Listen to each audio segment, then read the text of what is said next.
Bonjour, une vidéo démo dans la thématique statistique et expérimentation. Quand vous préparez une expérience, afin de valider une hypothèse, vous voulez obtenir un résultat statistiquement significatif. Et pour cela, il faut dimensionner correctement l'expérience, c'est-à-dire définir le nombre n d'individus statistiques à inclure dans l'expérience. Est-ce que vous utilisez un logiciel pour calculer n? Je vous propose d'explorer un super logiciel simple, graphique et gratuit. Il s'agit de GPower. GPower est un logiciel d'analyse de puissance. Vous trouverez le lien dans la description ci-dessous. Il est développé dans un groupe de recherche en psychologie à l'université de Düsseldorf, en Allemagne. Sa documentation se compose d'un manuel très détaillé ainsi que d'un tutoriel court, mais en anglais. Nous verrons ici une toute petite partie de ces possibilités. Il existe depuis 2007. Si vous avez une suggestion ou une question, vous pouvez contacter les auteurs. Il est gratuit, il est disponible sur Windows et sur Macintosh, et il est régulièrement mis à jour. Vous avez l'équipe de développement à la fin de la page. Revenons au calcul du n, le nombre d'individus, en fait d'unités statistiques pour une expérience. Prenons un cas pratique pour illustrer. On veut comparer deux modes de culture de patates. L'une avec un arrosage standard, le contrôle, l'autre avec un arrosage réduit de 2 litres au mètre carré, le traité. Si on imagine le déroulement de l'expérience, quelles en sont les étapes? On va réaliser l'expérience, c'est-à-dire cultiver une même variété de pommes de terre avec deux modes d'arrosage. Au moment de la récolte, on va prendre un échantillon dans chaque culture. On va mesurer un critère comme le poids ou la longueur des pommes de terre pour chacun des deux échantillons. On va effectuer un test statistique sur la longueur et conclure sur l'effet de l'arrosage. Il y a au moins un paramètre que l'on n'a pas défini, c'est combien d'individus faut-il mesurer. Faut-il en mesurer 3, 6, 10, 20, plus? On sent bien que deux paramètres sont importants. La différence entre les longueurs moyennes et la dispersion de la longueur au sein de chaque échantillon. En fait, pour calculer n, le nombre d'individus patates à mesurer, il y a trois paramètres principaux à définir. Le risque alpha, la puissance et la taille de l'effet. Le risque alpha, c'est le seuil de significativité statistique qui communément est fixé à 5%. La puissance, c'est la capacité à détecter une différence quand il y a vraiment une différence. La puissance est en fait le complément à 100% du risque bêta.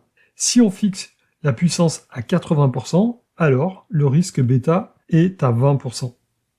Que signifient ces deux risques? Alpha, c'est le risque de faux positif.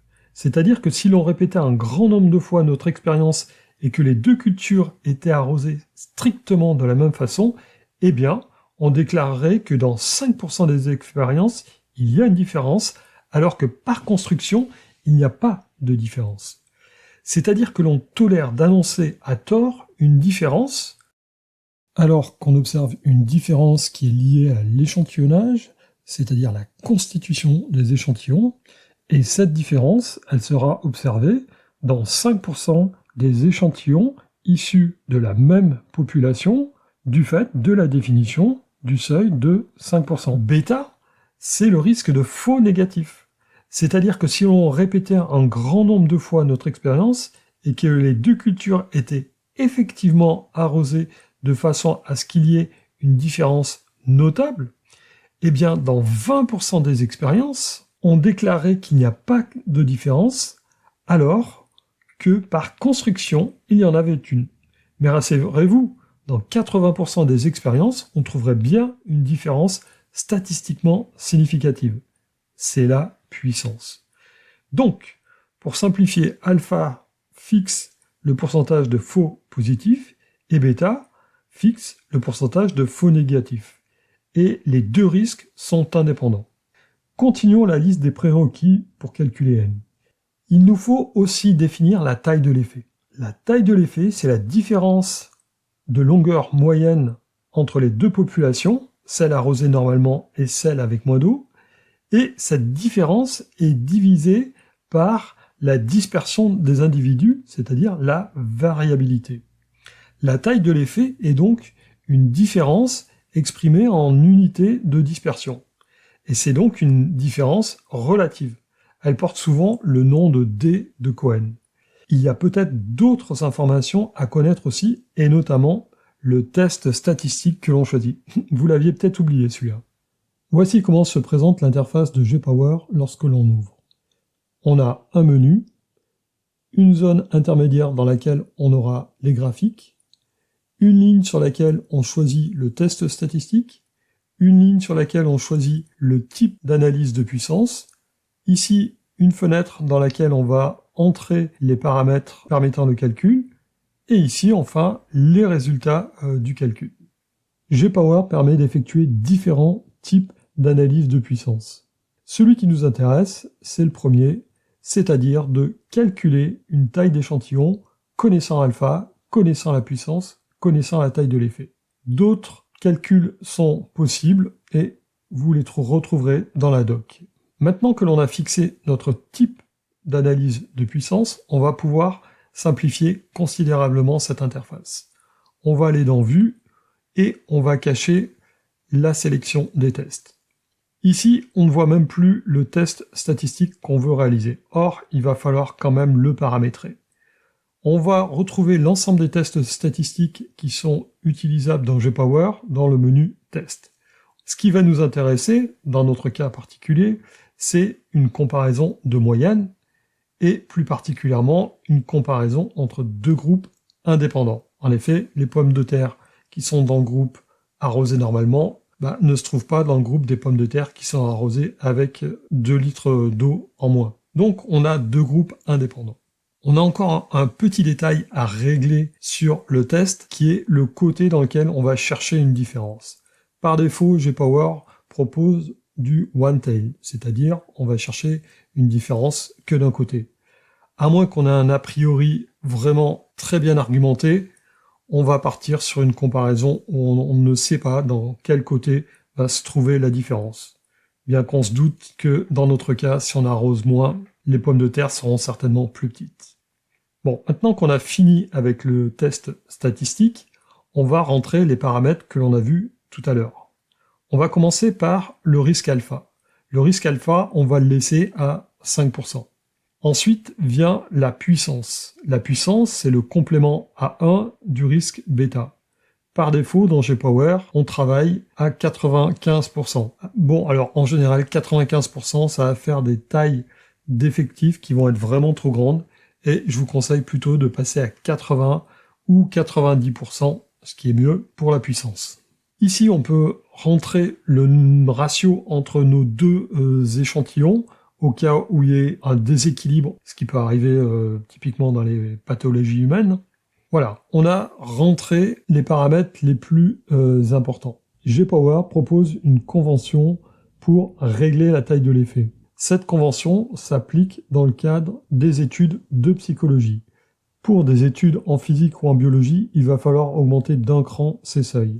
À savoir que lorsque l'on aura un D de 0,5, on sera dans un effet petit. Lorsqu'on sera avec un D de 0,8 à 1, on sera dans un effet moyen. Et lorsque l'on sera dans un effet de 1,5, on commencera effectivement à être dans un effet de taille importante. 1,5, ça veut dire que notre écart entre la moyenne du groupe non traité et la moyenne du groupe traité est égal à 1,5 fois l'écart type que l'on observe au sein de chacune de ces populations. La problématique, c'est souvent de définir qu'est-ce qu'on met comme valeur de D. Il y a un bouton qui est ici, qui va nous permettre de déterminer ce coefficient D. Lorsqu'on clique sur le bouton, une petite fenêtre s'ouvre, et dans le cas où, par exemple, nos deux tailles d'échantillons sont égales, on va pouvoir rentrer la taille du groupe 1, mettons 10, la taille du groupe 2, 12, l'écart type du groupe 1, mettons 1, l'écart type du groupe 2. On va pouvoir à ce moment-là calculer notre taille d'effet, ou calculer et transférer notre taille d'effet vers la fenêtre principale. Je vais pouvoir maintenant effectuer le calcul à proprement parler du N. Dans la fenêtre graphique, on retrouve nos deux distributions. Dans la sortie numérique, on va retrouver des paramètres statistiques, le nombre de degrés de liberté, la taille du groupe 1, la taille du groupe 2, la taille totale et la puissance qu'on devrait atteindre. Alors on est un peu au-dessus de 90%.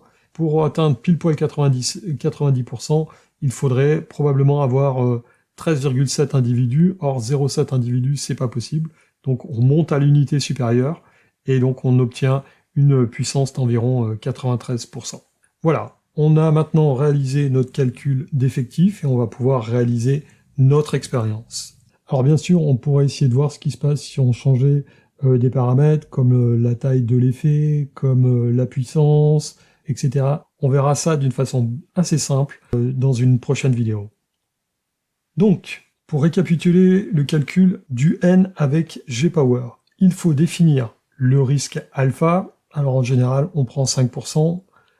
La puissance, qui est le complément du risque bêta, le risque de faux négatif. Et là, on peut décider de travailler à 80%, 90% ou 95%.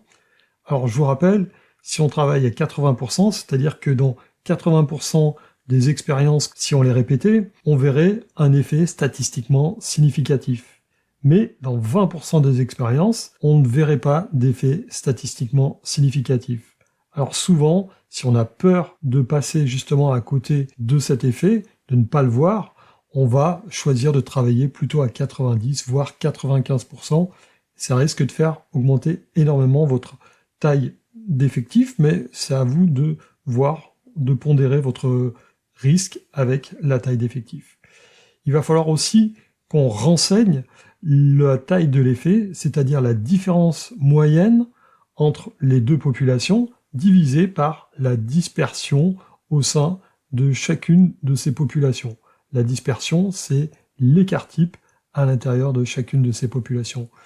Il va falloir aussi définir le test statistique à appliquer et ces petites options, comme par exemple pour le t-test, savoir si on s'attend à une différence d'un seul côté ou des deux côtés. J'espère que cette vidéo vous aura donné envie d'utiliser et d'approfondir Gpower pour réaliser des expériences de qualité. Cliquez sur les pouces si vous avez aimé ou pas, et on se retrouve pour une autre vidéo sur Gpower. Soyez critiques, soyez innovants, à bientôt. C'est bien gentil tout ça, mais il me faut une expérience pilote pour estimer la taille de l'effet. Bon allez, je vais aller mesurer quelques patates pour la prochaine vidéo.